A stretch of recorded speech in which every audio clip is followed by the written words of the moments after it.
What's up, gangsters?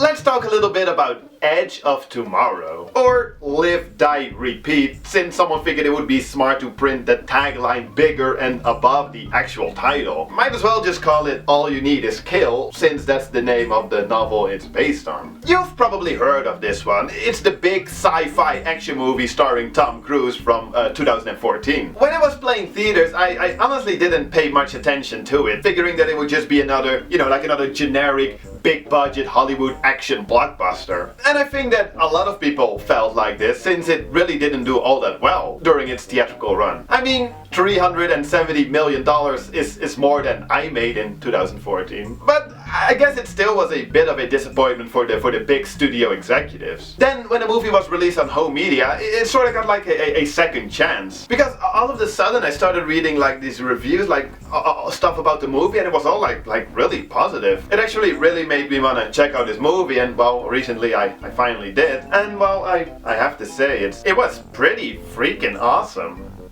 There's a war going on outside no man is safe from, including Tom Cruise, who plays a PR officer. And to make matters worse, this isn't just any war, like it's not just World War III. This is a war against a race of aliens called the Mimics. There's a big D-Day type event coming up, and Tom Cruise is asked to join the soldiers in order to cover all of that. But he's like, fuck that shit. To which the general responds like, well, we'll see about that. And boom, before he knows it, he wakes up at a military base where he's forced to join the other private soldiers who are preparing for the big assault, the D-Day one. Bad decision, Tom Cruise. Bad decision. So, being a PR officer with no combat experience whatsoever, he's pretty much just shitting his pants and naturally doesn't do too well on the battlefield, where he quickly dies. So yeah, it's a pretty short movie actually. Except that after he dies, he conveniently wakes up again, only to realize it's some 24 hours ago and he's going through the exact same day again. Until he dies again, and wakes up again, and again, and again, and again, and again, and again. So yeah, I know what you're thinking. Groundhog Day meets Starship Troopers. It's very clever. Except that everybody said that, including, I believe, the director himself. The director being Doug Liman, whose other famous blockbusters include the Bourne trilogy and Mr. and Mrs. Smith. And I guess it makes sense. It does kind of describe the movie, but at the same time, I feel like it's also a bit demeaning. I mean, sure, the whole time loop concept has been used over and over again, even way before Groundhog Day itself. But I don't think that automatically means that this movie is unoriginal or like not enjoyable. I actually think that they give a nice twist to this whole time loop concept, making this movie a very enjoyable 2 hours actually. The movie is very much carried by Tom Cruise and Emily Blunt, who plays badass Sergeant Rita Witowski, aka the Full Metal Bitch, a nickname she got for her killing spree during another attack, and who eventually teams up with Tom Cruise. His character's name is William Cage, but I'm just calling him Tom Cruise. I mean, look at him. Who is this? Is this William Cage or is this Tom fucking Cruise?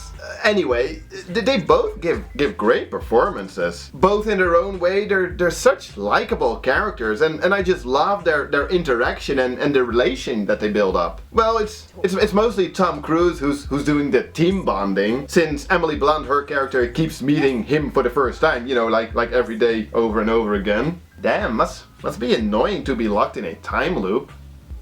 Without really giving away anything, they do come with an explanation for this whole time loop thing. Like why it's happening and how it can be stopped and stuff. And it might be a little far-fetched, but within the story, like within this movie, I was like, sure, why not? Towards the end, it gets a little tricky, and I've read a lot of people like sort of complaining about the end, like not really liking the end. But I thought it was okay, didn't really ruin anything for me. So yeah, I love the characters. I thought the time loop thing was like interesting, and they kept it interesting throughout the whole movie. But it is a sci-fi action movie, so how was the sci-fi action?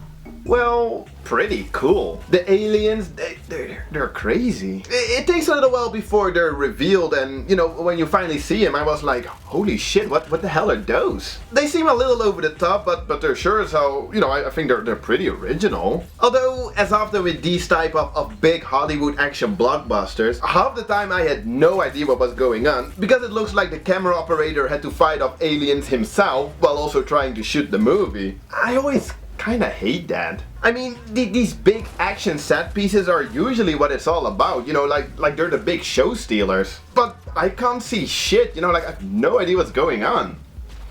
Fortunately, for me at least, these big action set pieces weren't even what it's all about. I mean, I enjoyed them and they had to be there, but it really wasn't per se the reason that I liked this movie. It was really mostly Tom Cruise and Emily Blunt. They were great. So, in conclusion, very entertaining movie. You have great characters, there's subtle humor, I actually completely forgot to tell you that, but this movie can be pretty funny. You got some badass what the hell is going on action scenes, and like I said, the story is interesting. In general, it's a lot of fun. Definitely nothing to overthink, but then again, I don't think it was ever intended to be a movie like that. So yeah, recommended.